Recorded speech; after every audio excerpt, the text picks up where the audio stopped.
Rhagfyr yr 11/10, dydd ola'r flwyddyn.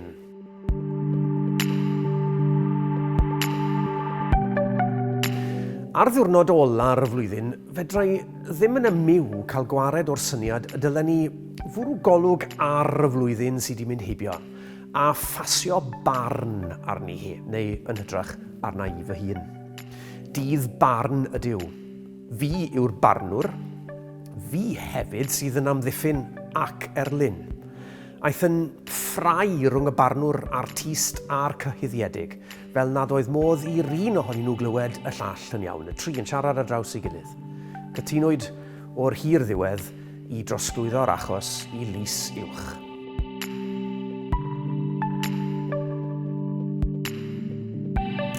Ionawr y cyntaf. Heddi, mae'n ddechrau blwyddyn newydd. Nid edrych nôl yw'n gwaith ni nawr, ond edrych mlaen. Dydd dechrau o'r newydd ydyw. Gobaith yw'r cywirnod. O'n i ddim yn iawn beth yw gobaith, ond mae gobaith bob amser mewn perffaith gynghanedd a dechrau. Ni fyddwn ni byth yn gobeithio wrth orffen rhywbeth. Sbardun yw gobaith yn ein hannog ni mlaen.